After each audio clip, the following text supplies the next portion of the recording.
Smart meter બાબતે વિરોધ કરી રહેલ વિપક્ષ નેતા પાયલ સાકરિયા સહિત કોર્પોરેટરો અને રહીશોની અટકાયત બાદ છુટકારો।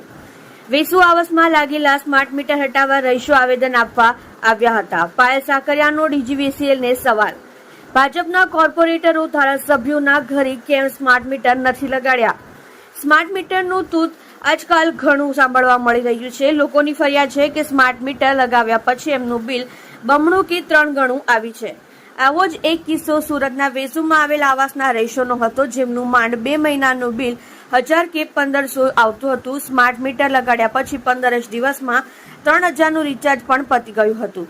તેથી આવાસના રહીશોએ વિપક્ષ નેતા પાયલ સાકરિયાનો સંપર્ક કર્યો અને આ બાબતે ન્યાય અપાવવા અપીલ કરી હતી।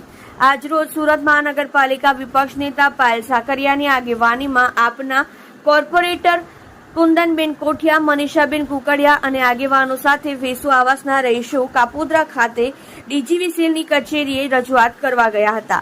રજૂઆત કરતા વિપક્ષ નેતા પાયલ સાકરિયાએ ડીજીવીસીએલના અધિકારીઓને પૂછ્યું કે તમે કોની પરમિશનથી સ્માર્ટ મીટરો લગાડ્યો છો?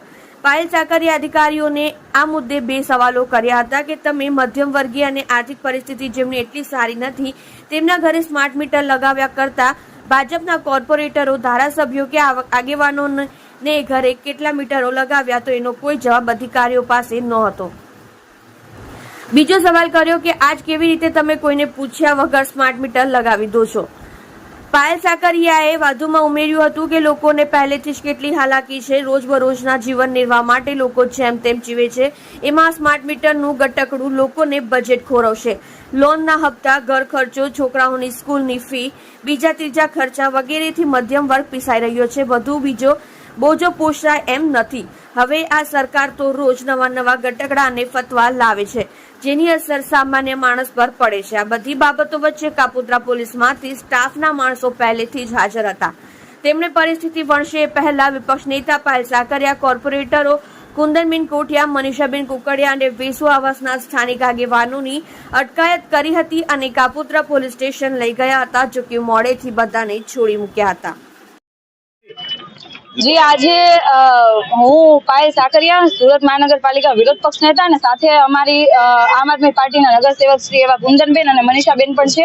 અને આજે સુડા આવાસના જે રહીશો છે એ તમામ લોકો ડીજીવીસીએલ કચેરી ખાતે આવ્યા છે, કેમ કે એમના ઘરોની અંદર સ્માર્ટ મીટરો લગાવી દેવામાં આવ્યા છે વગર કોઈ પરમિશને। કોઈ પણ પૂછવામાં નથી આવ્યું સ્માર્ટ મીટર લગાવીએ કે ના લગાવીએ, વગર પરવાનગીએ સ્માર્ટ મીટરો લગાવી દેવામાં આવ્યા છે।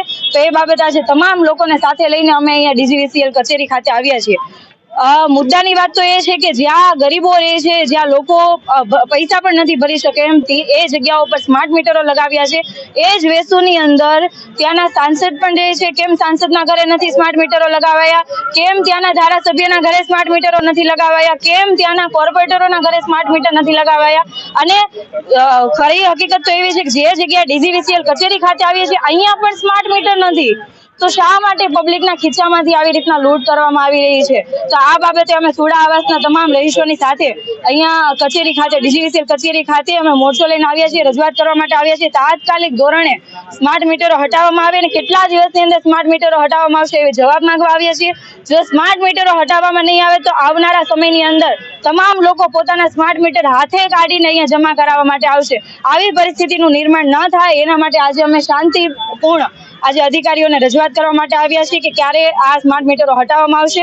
અને જો સ્માર્ટ મીટરો લગાવવા જ હોય તો પેલા તમે 300 યુનિટ જેમ દિલ્હી અને પંજાબમાં 300 યુનિટ સુધીની વીજળી ફ્રીમાં કરી આપે છે એમ અહીંયા પણ કરી આપો। સ્માર્ટ સિસ્ટમ બનાવો, સ્માર્ટ આરોગ્ય અને સારી શાળાઓ બનાવો। સ્માર્ટ મીટરો લગાવીને પબ્લિકના ખીચામાંથી આ જે લૂંટ કરવાનું કાવતરું છે એ બંધ કરો।